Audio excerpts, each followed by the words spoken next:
지금 시대적으로 어려운 시대입니다. 이런 시대에 자녀들이 불평하지 아니하고 역경에 잘 대처하는 자녀로 키워내시길 주의 이름으로 축원합니다. 커뮤니케이션의 이론가 폴 스톨츠는 10만 명을 대상으로 설문조사를 했어요. 설문조사를 해본 결과 역경에 대처하는 사람들의 모습을 등산에 비유를 했어요. 그런데 세 종류의 사람이 있는 거예요. 첫 번째 종류의 사람은 쿼터라는 이런 종류의 사람인데, 이런 사람들은 산을 오르다가 힘이 들거나 장애물을 만나면 금방 포기하는 사람들. 두 번째 종류의 사람은 캠퍼라는 종류의 사람인데, 여러분 산을 오르다가 장애물이나 어려움에 봉착하면 뚜렷한 대안을 찾지 못한 채 적당히 그 자리에서 안주하는 사람들. 세 번째 종류의 사람은 클라이머라는 사람인데요, 자신의 모든 능력과 지혜를 발휘해서 이 장애물과 어려움을 극복하는 사람. 그런데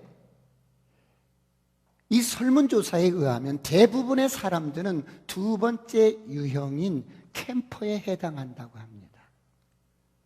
그냥 인생을 살다가 어려움이 닥치면 뚜렷한 대안을 갖지 못한 채 적당히 안주하면서 사는 사람. 그런데 인생을 성공하는 사람, 비전을 이루고 꿈을 이루고 사명을 이루는 사람은 세 번째 유형이라는 사람.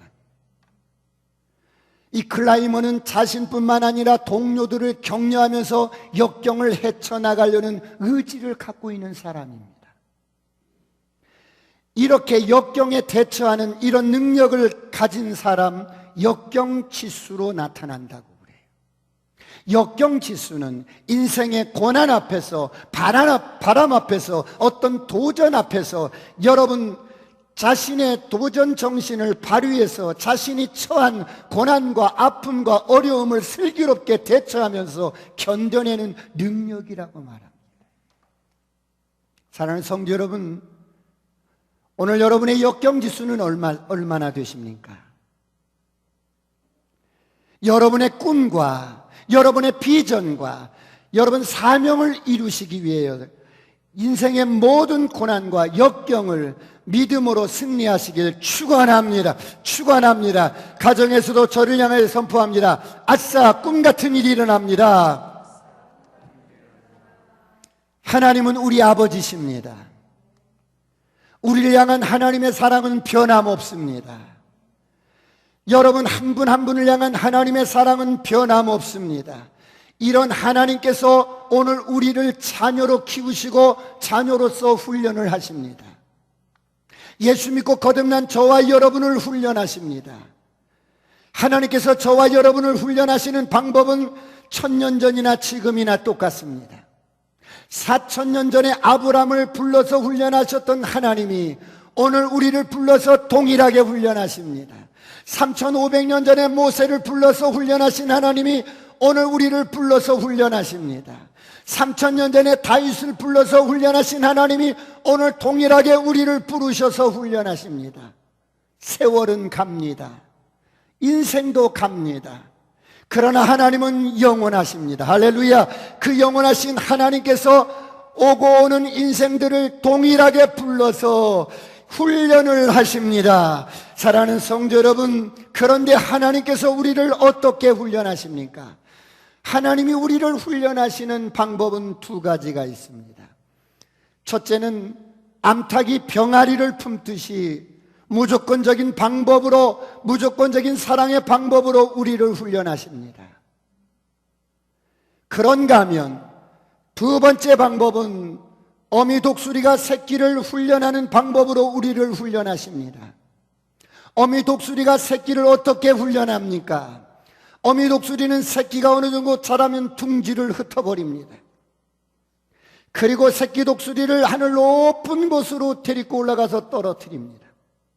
그러면 떨어지는 새끼 독수리는 소리를 지르면서 꽥 하면서 날개짓을 하는데 이게 어설프기 짝이 없습니다. 죽을 힘을 다해서 날개를 퍼덕이지만 나를 수가 없습니다. 그래서 땅으로 떨어지는 순간에 어미독수리가 다시 새끼를 낚아채서 높은 곳에 올라가서 다시 떨어뜨립니다. 또다시 새끼 독수리는 살기 위해서 날개짓을 해보지만 역부족입니다. 이러기를 수없이 반복을 합니다. 이렇게 훈련한 독수리는 어떻게 성장을 합니까? 하늘의 왕자가 됩니다. 사랑하는 성도 여러분, 하나님은 오늘 저와 여러분을 훈련하기를 원하십니다. 우리가 하나님의 자녀로서 세상을 이기고 죄를 이기고 바람을 이기고 고난을 이기고 아멘 어둠을 이기고 환경을 이기고 질병을 이기고 죽음을 이기고 이 땅에서 승리자로 살기를 원하십니다. 예수 믿는 자는 승리자로 태어났습니다. 그런데 왜 승리자로 살지 못합니까? 내 자신의 정체성을 알지 못하기 때문입니다. 내가 누구인지 알지 못하기 때문입니다. 그런가 하면 왜 승리자로 살지 못합니까? 승리자로 살아가야 하는데 승리자로 살아가는 훈련을 받지 않았기 때문입니다. 그러므로 선포합니다. 나는 죽음을 이긴 자입니다. 할렐루야. 나는 세상을 이긴 자입니다. 죽어도 사는 생명을 가지고 있습니다. 내가 가진 생명은 죽음을 이긴 생명입니다. 어둠은 떠나갈 치여하다. 저주는 떠나갈 치여하다. 가난도 떠나갈 치여하다. 질병도 떠나갈 치여하다. 사랑하는 성도 여러분, 우리는 지난 시간에 범사의 그를 인정하라는 말씀을 나누었습니다. 범사의 그분을 인정하기 위해서는 어떻게 해야 합니까? 첫째, 먼저 하나님을 신뢰해야 합니다. 여러분, 우리가 왜 하나님을 신뢰해야 합니까? 천지를 창조하신 분이라고 우리가 신뢰를 해야 합니까? 이 세상에서 가장 강력한 능력과 권세가 바로 죄와 사망 권세입니다. 이 땅의 모든 사람들은 이 죄와 사망의 법 앞에 무릎을 꿇었습니다. 그런데 십자가의 예수가 친히 이 땅에 찾아오셔서 천지를 창조하신 하나님이 친히 인간의 옷을 입고 이 땅에 찾아오셔서 죄와 사망의 법을 깨트리시고 우리를 구원하셨습니다. 할렐루야. 그러므로 십자가의 도가 멸망하는 자들에게는 미련한 것이요 구원을 얻은 우리에게는 하나님의 능력이라. 할렐루야. 이런 하나님을 신뢰하시기를 주의 이름으로 축원합니다. 이렇게 하나님을 믿고 범사의 그분을 인정한다면 두 번째로 우리는 그분에게 자꾸 물어야 합니다. 살아계신 하나님께, 인격적인 하나님께 자꾸 물어야 합니다. 하나님은 여러분 한 분 한 분에게 대한 구체적인 계획을 가지고 있습니다. 하나님은 오늘 우리에 대한 일생에 대한 계획을 가지고 있습니다. 이런 하나님께 지도를 받기 위해서는 어떻게 해야 합니까? 자꾸 질문을 해야 합니다. 오늘 점심은 뭘 먹을까? 주님, 오늘 점심은 무엇을 먹어야 할까요? 오늘 내가 무슨 옷을 입을까? 주님, 오늘 제가 무슨 옷을 입을까요? 주님과 친밀하게 동행하며 묻고 행하시길 축원합니다. 세 번째, 범사의 그분을 인정하면 하나님을 경외합니다. 하나님을 경외하는 사람은 악에서 떠난 자가 되고 나의 재물과 소산물의 처음 익은 열매로 여호와를 공경한다고 말씀을 드렸습니다. 하나님을 경외하면 우리 마음속에 큰 믿음의 기둥이 세워집니다. 그래서 하나님이 나와 함께하고 하나님이 나를 보고 계시기 때문에 어떤 유혹에도 넘어지지 않습니다. 사람들의 말에도 휘둘리지 않습니다. 물질로 인하여 시험 들지 않습니다. 사랑하는 성도 여러분, 우리가 이런 단계를 거치면서 하나님께 더 가까이 나가게 됩니다.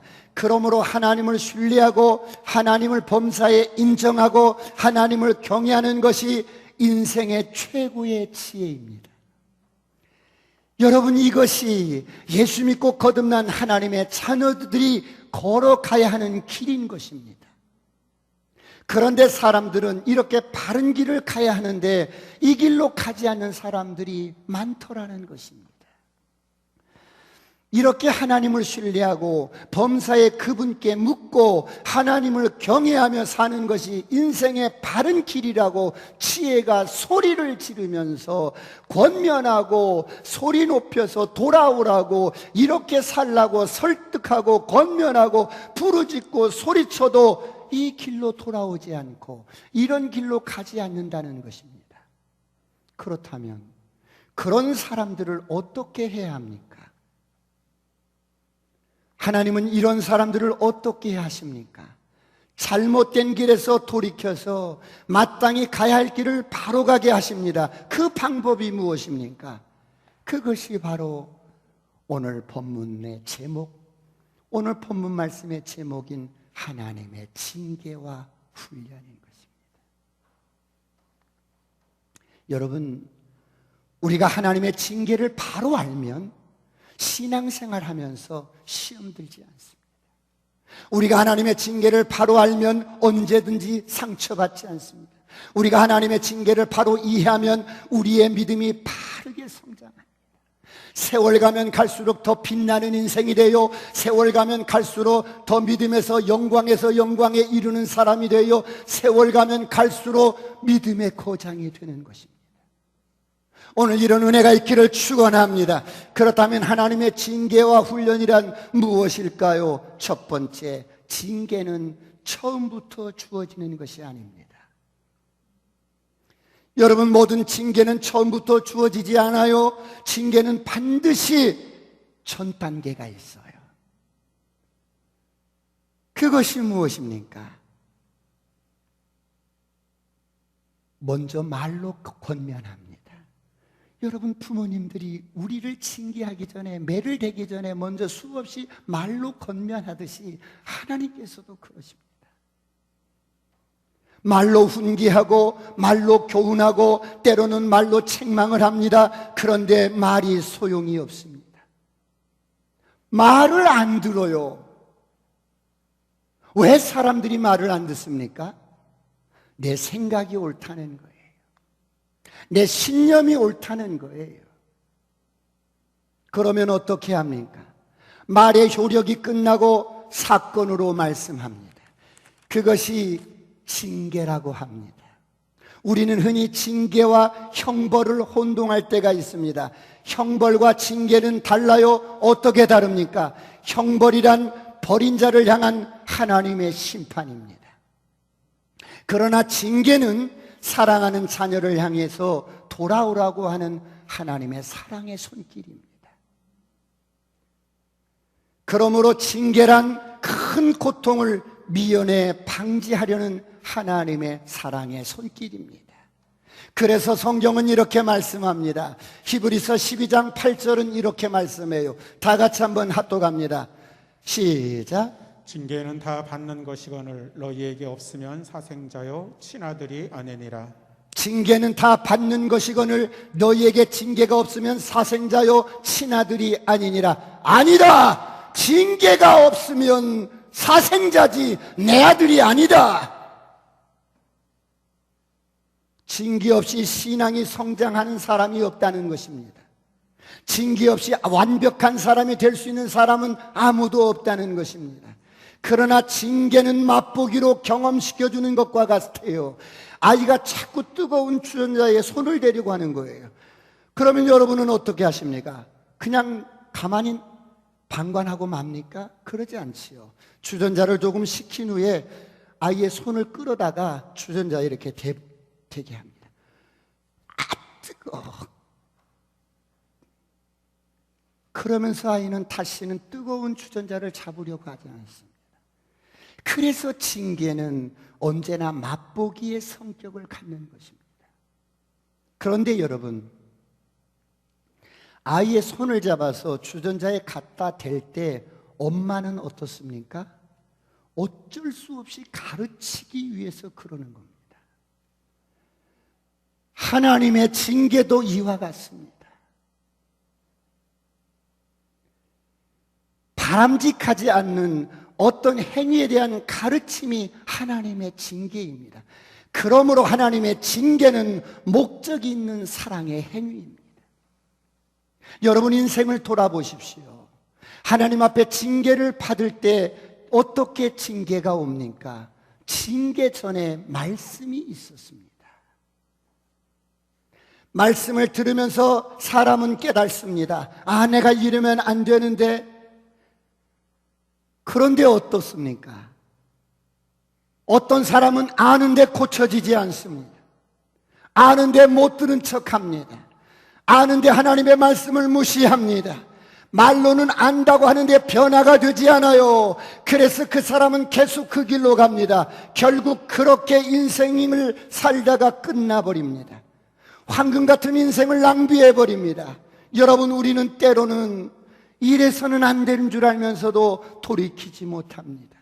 그래서 나중에 어떻게 합니까? 울면서 가슴을 치면서 땅을 치면서 통곡을 하고 후회를 하게 됩니다.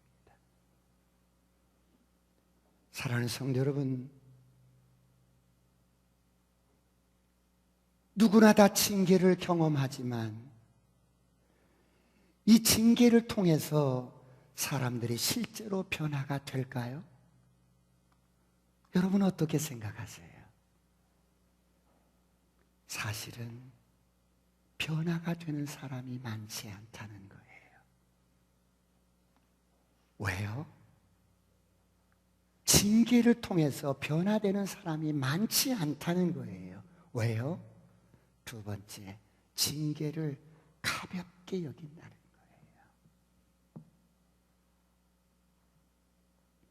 오늘 본문 말씀 3장 11절을 보시겠습니다. 징계를 가볍게 여긴다는 겁니다. 다 같이 시작. 내 아들아, 여호와의 징계를 경히 여기지 말라. 그 꾸지람을 싫어하지 말라. 내 아들아, 여호와의 징계를 경히 여기지 말라. 그 꾸지람을 싫어하지 말라. 무슨 말씀이에요? 사람들이 징계를 가볍게 여긴다는 거예요. 징계를 무시한다는 거예요. 징계를 가볍게 여기는 거예요. 하나님께서 내 삶에 어떤 사건을 주실 때가 있어요. 어떤 사인이 왔을 때 영혼이 눈치채고 아, 이러면 안 되지. 아, 하나님 잘못했어요. 제가 몰랐어요. 이제 깨닫게 하시니 감사합니다. 하나님 미안합니다. 그러면서 자신을 바꿔야 하는데 많은 사람들이 그러지 않는다는 것입니다. 자신을 바꾸지 않아요. 돌이키지 않아요. 남을 탓하고 누구를 탓하고 환경을 탓하고 사람을 탓하고 남편을 탓하고 아내를 탓하고 고난을 탓하고 하나님의 징계의 손길로 받아들이지 않습니다. 오늘 여러분은 어떻습니까? 이것이 바로 징계를 가볍게 여기는 것입니다. 그러나 지혜로운 사람은 작은 사인이 올 때 빨리빨리 깨닫고 돌이키는 것입니다. 오늘 이런 은혜가 있기를 축원합니다. 축원합니다. 우리가 빨리빨리 깨닫고 돌이키지 않으면 이 징계가 나중에 어떻게 돼요? 하나님의 손은 자비롭지만 때로는 아주 무섭습니다. 하나님은 인자하신 분이지만 때로는 엄청나게 무서운 분이십니다. 무엇이든지 시범 케이스에 걸리면 바로 이 땅을 떠날 수가 있어요. 시범 케이스에 걸리면 많은 사람들의 본보기가 됩니다. 오래전의 일입니다. 목사님께서 예배를 마치고 재직회를 인도하시는데 어떤 집사님이 어떤 안건을 이렇게 냈어요. 그런데 그 안건이 부결이 되자 갑자기 집사님이 벌떡 일어나더니 막 부정적으로 막 이야기하면서 비난하고 대적을 합니다. 그리고 문을 박차고 나갔어요. 갑자기 분위기가 싸늘해진 거예요. 거기는 모든 사람들이 마음이 안 좋았어요. 그런데 그 다음날 그 집사님이 정비소에서 일을 하시는 분이었어요. 트럭 한 대가 이렇게 들어왔어요. 정비소에 여러 가지 체크도 할 일이 있고 배터리가 잘 이렇게 문제가 있어서 수리하러 들어왔는데 트럭의 배터리는 밖에 이렇게 밧데리가 이렇게 보여지게 이렇게 부착이 되어 있어요. 그래서 이 친구가 휘발유통에다가 쇠 브러쉬를 가지고 가서 밧데리에 그 접지가 문제가 있어서 그런지 몰라. 그러고 그 밧데리를 이렇게 접지를 이렇게 쇠 브러쉬로 휘발유를 묻혀서 딱 문지른 거예요. 그러자 어때요? 그 브러쉬가 마찰을 일으키면서 불똥이 탁 튄 거예요. 불똥이 튀어서 그 휘발유통에 불이 확 붙어버린 거예요. 이 친구가 당황해서 그냥 이 불이 붙은 휘발유통을 발로 뻥 찼는데 이게 옆에 있던 차에 맞고 4개로 쏟아져 버린 거예요. 다 타버린 거예요.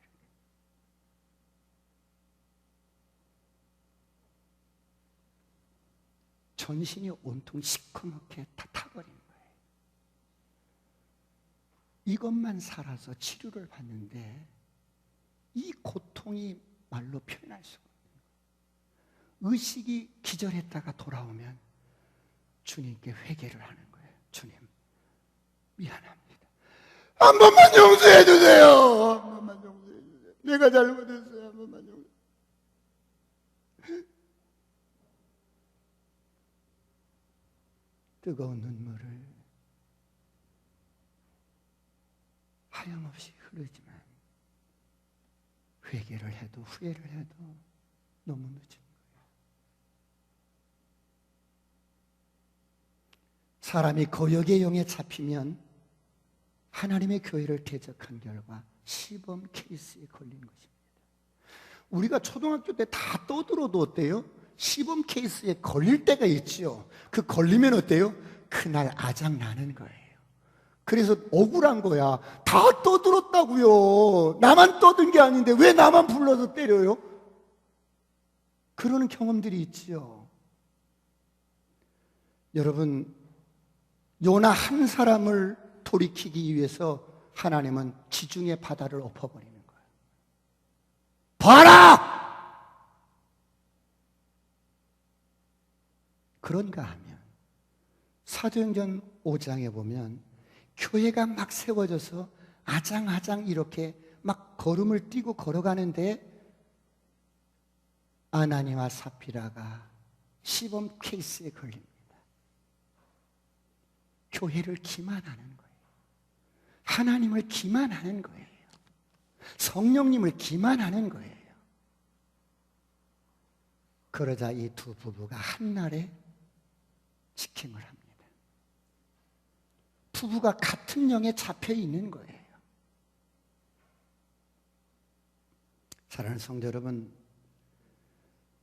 하나님께서 뭔가 나에게 말씀하시는 것 같다.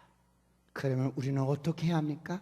즉각 돌이키시길 축원합니다. 하나님 알겠습니다. 미안합니다. 하나님, 내가 몰랐습니다. 내가 무지했습니다. 하나님의 징계를 경히 여기지 마시길 축원합니다. 그렇다면 이 징계를 받으면서 우리는 어떤 마음으로 이 징계를 여러분 감당해야 할까요? 징계의 주체가 누구일까요? 세 번째, 징계의 주체는 아버지입니다. 오늘 본문 12절을 보겠습니다. 다 같이 한번 합독합니다. 시작. 대저 여호와께서 그 사랑하시는 자를 징계하시기를 마치 아비가 그 기뻐하는 아들을 징계함 같이 하시느니라. 대저 여호와께서 그 사랑하시는 자를 징계하시기를 마치 아비가 그 기뻐하는 아들을 징계함과 같이 하시느니라. 여러분, 징계의 주체가 누구예요? 사람입니까? 아니요, 하나님이십니다. 징계는 사람을 통해서 온 일이라고 해서 사람의 일이 아니에요. 징계는 사건을 통해서 온 일이라고 해서 나와 무관한 일이 아니에요. 그래요, 지금 세계적으로 팬데믹이라는 코비드-19이 불어오고 있어요. 이게 여러분, 이 바이러스가 만들어진 것이든 자연 발생적인 것이든 우리에게 지금 불어오고 있습니다. 그렇다고 할지라도 우리는 이것을 하나님의 손길로 알고 이런 기회로 철저하게 하나님 앞에 바로 세워지는 저와 여러분이 되시길 축원합니다. 그렇다면 이 징계의 동기가 뭐예요? 사랑인 것입니다. 아버지가 자식을 향한 사랑에서 하는 것이 징계입니다. 내 자식이 아니면 징계할 필요도 없고 징계할 이유도 없고 간섭할 필요도 없는 것입니다. 그러나 금쪽 같은 내 자식, 그 귀하고 소중한 내 자식이면 그렇게 둘 수가 없는 것입니다.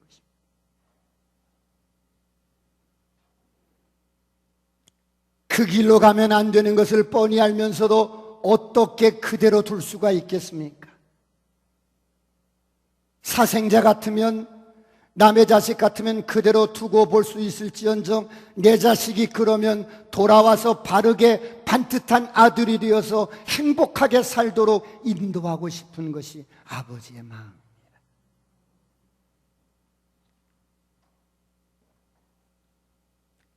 사랑하는 성도 여러분, 징계를 가볍게 여기지 말고 징계의 주체가 아버지입니다.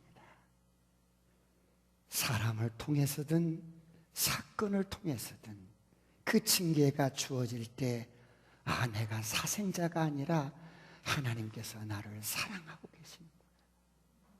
아주 오래전의 일입니다. 어떤 분이 상담을 하러 이렇게 오셨어요.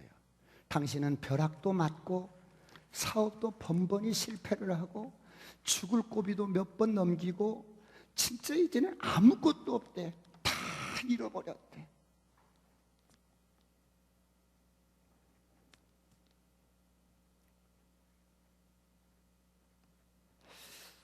하나님, 이분에게 왜 이런 일들이 일어났어요? 그렇게 하나님께 묻자 하나님이 손가락 5개를 이렇게 보여주시는 거예요. 이게 뭔데요? 그랬더니 이렇게 말씀하시는 거예요. 똑같은 내 사랑하는 자식인데 얘는 말씀만 하면 순종을 잘한다. 즉각 깨달은 대로 순종을 하는 거예요. 얘는 매를 들면 잘못했어요. 다시는 안 할게요. 그런다 얘는 그렇게 징계를 하고 매질을 해도 꺾어지지 않는다. 이게 너란다. 집사님, 다 잃어버렸어요? 그래도 하나님을 잃지 않았으면 다 가진 거예요. 그러나 다 가졌어도 세상의 부귀와 세상의 공명과 세상의 영화를 다 가졌어도 하나님 잃어버리면 다 잃어버립니다.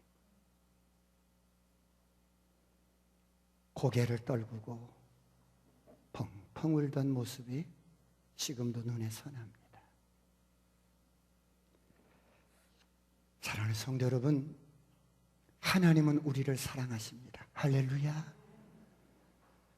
그렇다면 하나님께서 우리에게 주시는 이 징계의 결과가 무엇일까요? 징계는 괴로워요.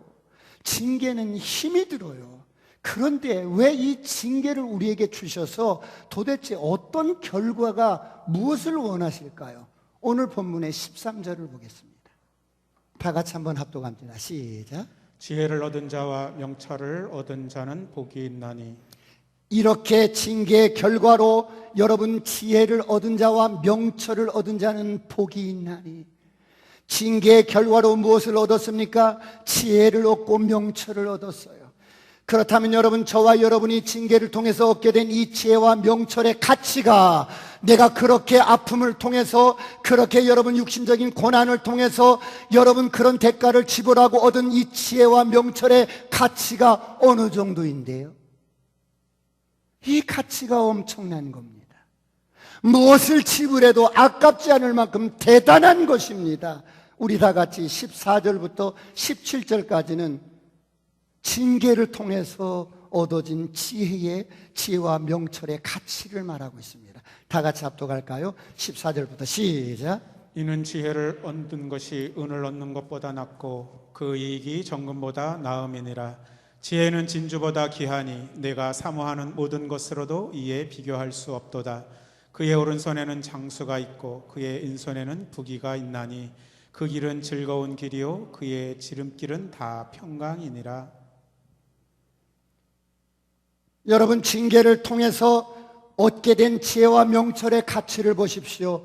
지혜의 가치가 어떻습니까? 지혜를 얻은 것이 은을 얻는 것보다 낫고 정금보다 낫고 진주보다 낫고 내가 사모하는 모든 것으로도 이에 비교할 수 없도다. 여러분, 육신적으로 내가 사모하고 갈망하는 이 세상의 모든 부귀영화, 모든 권세 재물을 다 여러분 얻은 것보다도 지혜가 더 귀하다는 거예요. 지혜의 오른손에는 장수가 있고 지혜의 왼손에는 부귀가 있고 지혜의 길은 즐거운 길이요 지혜의 길은 평강이라. 할렐루야. 여러분, 지혜의 가치를 보십시오. 지혜란 이런 힘과 능력을 갖고 있기 때문에 우리는 어떤 대가를 지불해서라도 이 지혜를 소유하시길 축원합니다. 축원합니다. 사랑하는 성도 여러분, 하나님은 여러분에 대한 계획을 가지고 있습니다. 그런데 우리는 하나님의 계획과는 상관없이 그냥 우리 육신이 원하는 대로 살아버립니다. 사람이 사는 곳에는 어느 시대나 여러분 기근이 찾아오고 흉년이 찾아오고 이런 재앙이 찾아오고 전염병이 찾아옵니다. 그럴 때 많은 사람들은 이런 상황 속에서 하나님께 더 가까이 가서 지혜를 구하고 하나님의 뜻을 구하고 하나님의 계획에 순종하시면 좋고 더욱더 믿음이 성장하고 믿음이 반석처럼 단단해지면 좋은데 사람들은 그렇지 아니하고 기근을 피해서 더 잘 살고 더 행복하기 위해서 더 편안하기 위해서 하나님을 멀리 떠납니다.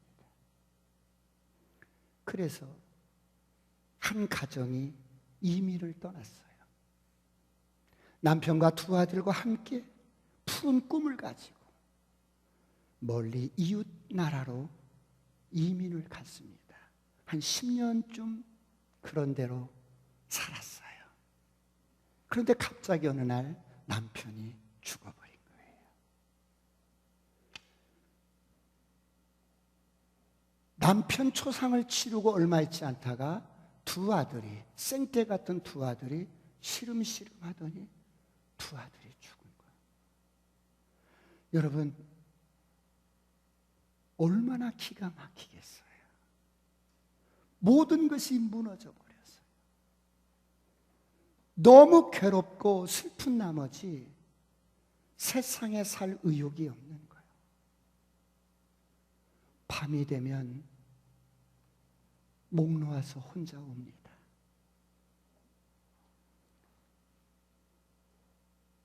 슬픈 여인이 된 거예요.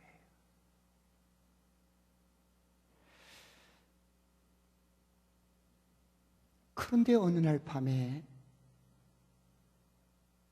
망연자실하게 하나님 앞에 앉아 있는데 하나님이 때리는 이 징계의 손길이 너무 아픈 거야. 하나님, 이제 그만 때리세요. 내가 잘못했습니다. 너무 아픕니다.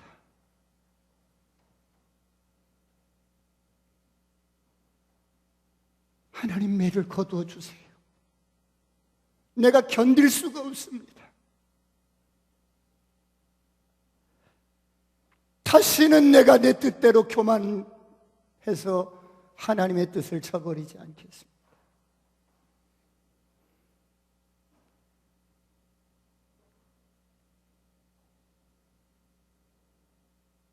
하나님, 하지만 이것은 너무한 거 아니에요? 생떼 같은 두 아들을 치신 것은 너무한 거 아니에요? 차라리 나를 죽이지요. 나를 죽이지요. 나를. 밤새 그렇게 몸부림을 칩니다. 모든 것을 다 잃고 이 여인이 고향으로 돌아옵니다. 룻기서 1장 19절로 21절을 보시겠습니다.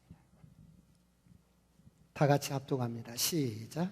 이에 그 두 사람이 베들레헴까지 갔더라. 베들레헴에 이를 때에 온 성읍이 그들로 말미암아 떠들며 이르기를 이가 나오미냐 하는지라.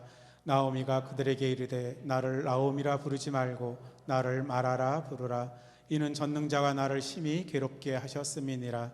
내가 풍족하게 나갔더니 여호와께서 내게 비어 돌아오게 하셨느니라.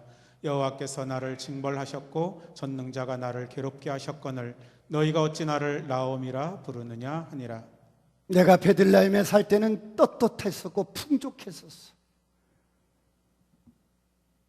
그런데 모든 것을 다 잃고 다시 고향으로 돌아올 때는 사람들 보기가 부끄러운 거야. 그래서 보따리를 이렇게 안고 오는데 사람들이 행여 알아볼까 봐 망설임 속에서 고향으로 돌아오는데 동네 사람들이 알아보고 아유, 나오미가 아니야. 나오미 맞지? 나는 나오미가 아니에요. 난 나오미가 아니에요. 전능자가 나를 치셨으므로 이제는 나오미가 아니에요. 내가 고향을 떠날 때는 풍족하게 나갔는데 전능자가 나를 치심으로 빈손으로 돌아왔습니다. 나를 마라라고 불러주세요. 여러분, 하나님께서는 우리에 대한 계획이 있으십니다. 이 땅에 풀 한 포기도 그냥 떨어진 게 아니잖아요. 하물며 당신의 형상으로 지음받은 우리를 이 땅에 보내시고 그리고 그 아들 예수 그리스도를 믿게 하시고 그 아들로 말미암아 여러분 거듭나게 하시고 하나님의 자녀로 된 저와 여러분이 하나님이 우리를 향한 계획이 있으셔요.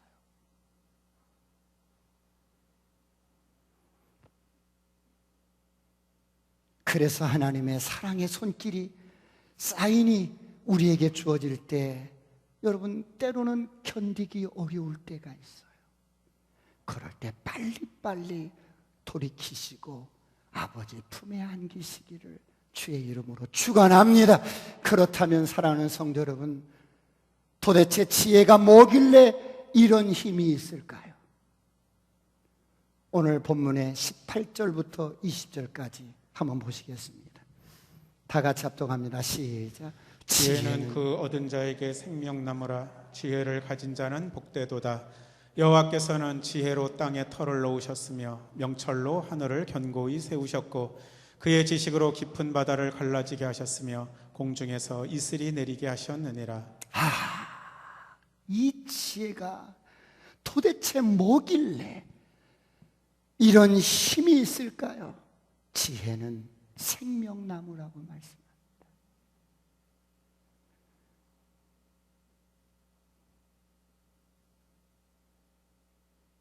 생명나무가 무엇이에요? 이 땅에 수천 년 전에 오셔서 우리에게 영원한 생명을 주신 예수 그리스도가 생명나무입니다. 그러므로 창조의 원리가 지혜라는 것입니다. 하나님의 지혜가 창조 속에 가득하다는 것입니다. 이 세상을 운행하는 원리가 지혜라는 것입니다. 지혜는 하나님의 속성이요, 지혜는 하나님의 계획이요, 지혜는 하나님의 당신 자신이요, 지혜는 이 세상이 돌아가는 원리라는 것입니다. 그러므로 이런 지혜를 가진 자는 복된 길로 가게 된다는 겁니다. 할렐루야. 오늘 이런 은혜가 있기를 축원합니다. 그렇다면 이런 과정을 통해서 이런 대가를 지불하고 여러분 얻게 되는 지혜를 잠언서 3장 21절은 뭐라고 말씀합니까? 다 같이 한번 합독합니다. 시작. 내 아들아, 완전한 지혜와 근신을 지키고 이것들이 내 눈 앞에서 떠나지 말게 하라. 내 아들아, 완전한 이 지혜를 절대로 잃어버리지 말고 너의 경험과 너의 삶의 대가를 지불하고 인생을 지불하고 뼈저린 고난을 지불하고 이런 얻게 된 이 지혜를 절대로 잊어버리지 말고 근신하여 잘 지키라고 합니다. 여러분, 왜 이렇게 지혜를 잘 간수하고 잘 지키고 잘 근신을 지키라고 말씀할까요?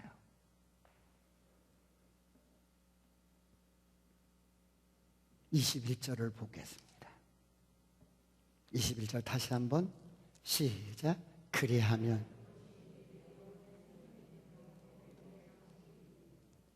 여러분, 대가를 비싸게 주고 얻은 지혜, 그래서 내가 얻은 지혜도 사람이 시간이 가니까 놓쳐버리더라 이 말이에요. 잊어버리더라 이 말이에요. 저희 교회가 참 은혜가 충만한 교회였어요.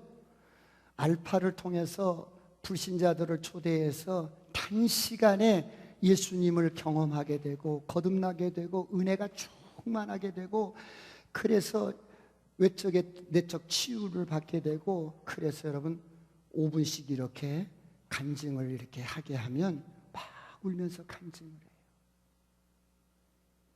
고백을 해요. 그런데 어때요? 그때뿐인 거야. 왜요? 대가를 지불하지 않았기 때문에. 너무 쉽게 얻어진 은혜야.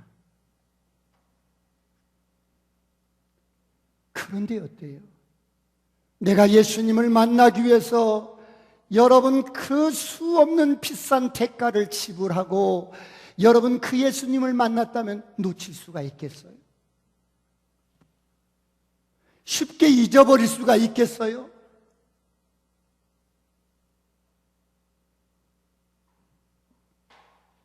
지혜를 지키고 근신을 지키라고 말씀합니다. 오늘 이런 은혜가 있기를 축원합니다. 여러분, 예를 든다면 교만하지 마라 그러면 내가 머리로는 알아. 그런데 이게 교만하지 말라는 이 말이 지혜가 돼서 내 삶 속에서 여러분 소중한 가치로 자리하기 위해서는 철저하게 내가 교만해서 바닥 쳐본 경험이 있어야 돼. 내가 교만해서 하나님 앞에 징계를 당하고 사람 앞에 철저하게 짓밟힌 바 되고 교만하기 때문에 대가를 지불했던 여러분 그런 경험이 있어야 다시는 교만하지 않기 위해서 몸부림을 치는 거예요.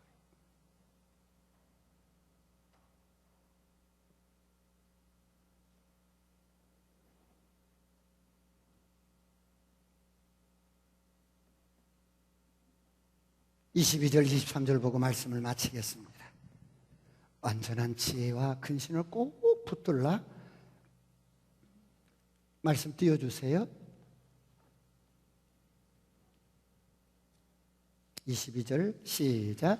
그리하면 그것이 내 영혼의 생명이 되며 내 목의 장식이 되리니 23절 띄워주세요. 시작. 내가 내 길을 평안히 행하겠고 내 발이 거치지 아니하겠으며 이렇게 내가 대가를 지불하고 지혜를 얻으면 이 지혜를 소중하게 여기면서 인생을 살아가는 거예요. 그러면 23절 뭐라고요? 내 삶이 형통하겠다는 거예요. 육신의 생명이 보존이 되고 영혼의 생명도 보존이 되고 너의 남은 삶이 평탄하리라고 약속해 줍니다. 오늘 이런 은혜가 있기를 축원합니다. 그러므로 사랑하는 성도 여러분 부탁을 드립니다. 하나님께서 주시는 징계를 가볍게 여기지 마십시오. 인생의 고난의 바람을 통해서 가볍게 여기지 말고 참된 지혜를 소유하시길 축원합니다. 세계적으로 불어오는 이 바람도 여러분 지혜로운 사람은 이 바람을 낭비하지 않습니다. 이 고난을 낭비하지 않습니다. 사업이 무너지고 돈을 잃어버렸다고 낙심하지 마십시오. 코로나로 인하여 모든 것이 무너졌다고 낙심하지 마십시오. 고난이라는 징계를 통해서 뼈아픈 대가를 지불하고 얻게 되는 지혜를 소중하게 여기고 잘 지키고 근신을 지키시길 주의 이름으로 축원합니다. 그러면 하나님께서 26절 이렇게 말씀합니다. 대저 시작, 다 같이 시작. 대저 여호와는 내가 의지할 이시니라. 내 발을 지켜 걸리지 않게 하시리라. 여러분의 발이 어떤 돌부리에도 어떤 올무에도 걸리지 아니하고 하나님께서 지키시겠다는 겁니다. 이러는 종이 있기를 축원합니다. 기도하시겠습니다.